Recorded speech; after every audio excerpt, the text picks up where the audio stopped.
Pria ini mengayuh becak sambil mengasuh bayinya. Hati siapa yang tidak tersentuh melihat seorang pria menarik becak di siang hari yang panas sambil menggendong bayi? Kala itu Indah dan ibunya baru saja tiba di sebuah perkampungan tempat neneknya tinggal.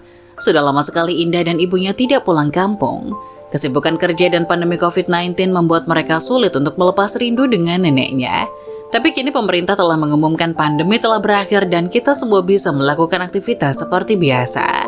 Hingga ketika tiba waktu senggang, mereka berdua dengan sengaja menyempatkan diri untuk mengunjungi rumah nenek yang berada di kampung.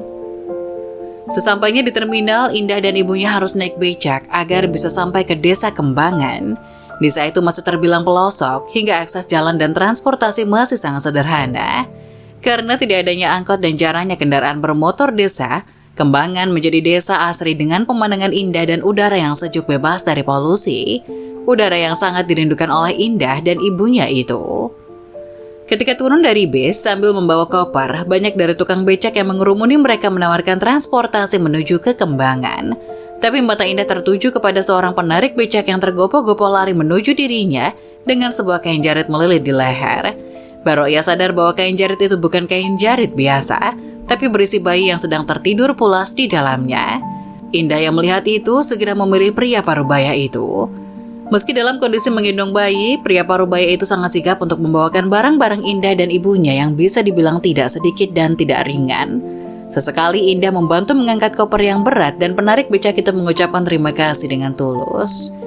Indah pun duduk di kursi becaknya, sedangkan ibunya memutuskan untuk menaiki becak lain karena becak yang ditumpangi Indah sudah penuh dengan koper. Penarik becak itu mulai mengayuh becaknya sambil memperkenalkan dirinya yang bernama Tarmono.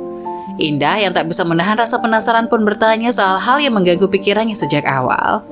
"Maaf Pak, itu anak Bapak?" "Iya Neng, kasihan di rumah tidak ada yang jaga," kata Pak Tarmono sambil tetap mengayuh becaknya. "Maaf Pak, apa boleh saya saja yang memangku anak Bapak? Kasihan nanti kepanasan." "Gak usah repot-repot Neng, nanti Neng kena air liur bayi." "Gak apa-apa Pak, sekalian latihan," jawab Indah ngasal. Akhirnya Pak Tarmono pun menghentikan laju becaknya.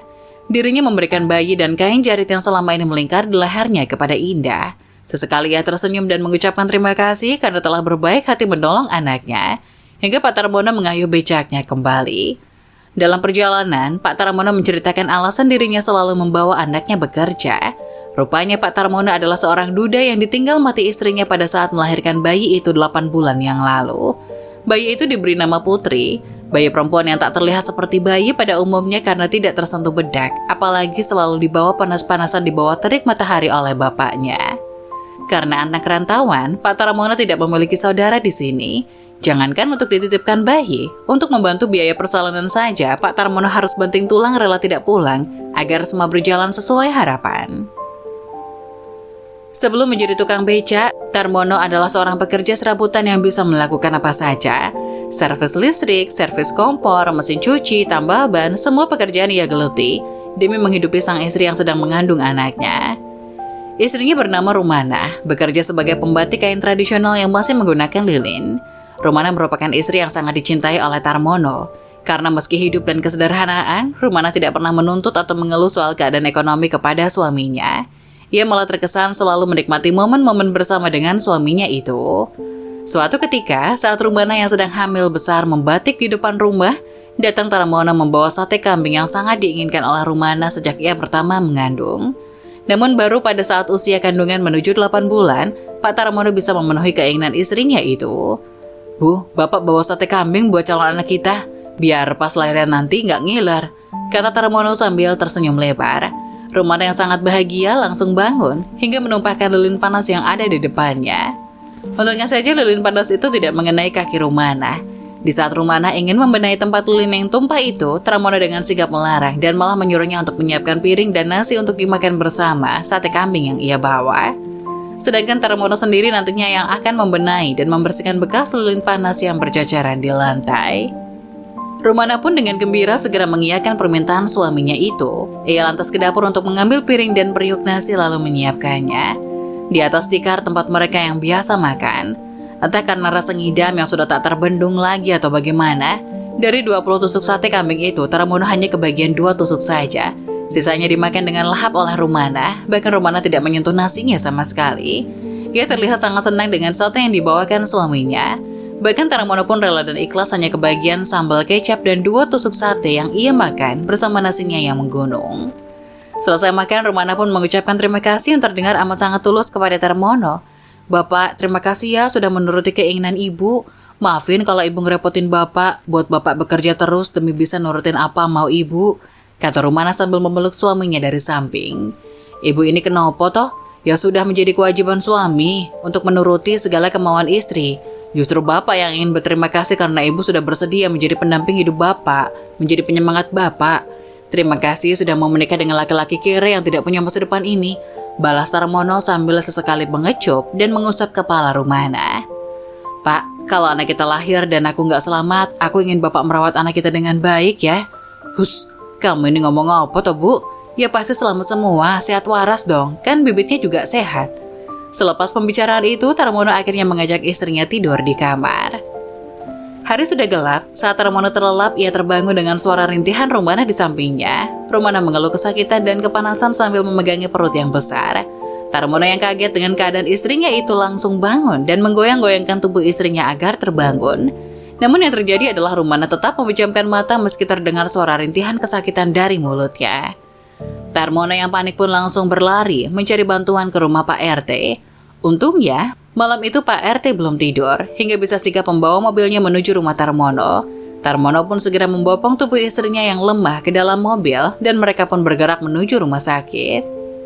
Sesampainya di rumah sakit, rupanya Rumana langsung dibawa ke ruangan persalinan.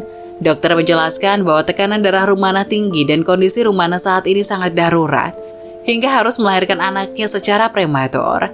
Jika tidak, bahaya akan mendatangi keduanya. Tarmono yang merasa tidak tahu apapun mempercayakan semuanya kepada dokter yang bertugas agar bisa menyelamatkan nyawa anak dan istrinya. 2 tahun berlalu sejak Rumana masuk ruang operasi persalinan, tapi sepertinya belum ada tanda-tanda pintu ruangan akan dibuka. Tarmono terlihat sangat cemas. Ia menyesal telah membolehkan Rumana, istri kesayangannya itu, memakan sate yang sangat banyak. Ia tidak berpikir bahwa efek dari sate itu akan berakhir seperti ini. Pak RT yang masih mendampingi Tarmono pun sesekali menepuk punggung Tarmono untuk memberinya kekuatan dan kesabaran. Hingga akhirnya pintu ruang operasi dibuka. Seorang perempuan berpakaian suster pun keluar memanggil Tarmono untuk masuk ke dalam. Ketika masuk ke dalam ruangan, seketika tubuh Tarmono menjadi lemas tak berdaya. Kakinya seperti kehilangan pijakan dunianya seakan hancur. Begitu mengetahui Rumana, istri tercintanya, tidak selamat karena gagal jantung pada saat operasi. Dengan tertatih dan jatuh bangun, Tarmono menangis sejadi-jadinya, mencoba meraih tempat tidur istrinya yang sudah tak bernyawa. Tarmono berteriak mencoba menggoyang-goyangkan tubuh Rumana dan memanggil-manggil namanya, namun tidak ada reaksi apa-apa dari Rumana. Malah wajah Rumana sudah berubah menjadi pucat pasi, membuat Tarmono makin tidak percaya dengan kenyataan yang ada. Pak RT yang di sampingnya pun terus-menerus memegangi Tarmono agar memiliki pijakan yang kuat. Pak RT yang menjadi saksi kejadian itu pun ikut meneteskan air mata. Ia tak tega melihat salah satu warganya menderita kehilangan seperti ini, hingga Pak RT pun teringat akan bayi Rumana. Ia segera menanyakan kepada dokter mengenai kondisi bayi Rumana. Betapa bersyukurnya Pak RT kala itu ketika mengetahui bayi Rumana lahir dalam keadaan sehat dan selamat. Meski prematur, tapi tidak ada cacat sedikit pun yang ada pada bayi itu. Pak RT kemudian membantu Tarmono untuk menemui bayinya, sedangkan jenazah Rumana akan diurus oleh pihak rumah sakit. Di tempat khusus bayi, Tarmono kembali menangis tatkala melihat bayi perempuan yang cantik jelita. Tarmono lalu mengazani bayi itu dengan haru. Suara haru azan Tarmono kemudian disambut oleh tangisan bayi yang seakan tahu keadaan ayahnya yang sedang tidak baik-baik saja. Seminggu kemudian, bayi Tarmono sudah dibolehkan untuk pulang. Tarmono yang masih kagok mengurus bayi berusaha semaksimal mungkin untuk merawat buah cintanya bersama Rumana sesuai dengan janjinya kala itu. Hingga akhirnya Tarmono memutuskan untuk menjadi tukang becak agar bisa bekerja sambil membawa anaknya yang bernama Putri. Rupanya cerita dari Pak Tarmono itu sangat menyentuh hati Indah, hingga tanpa sadar Indah pun meneteskan air mata dan menangis sambil memeluk Putri di pangkuannya.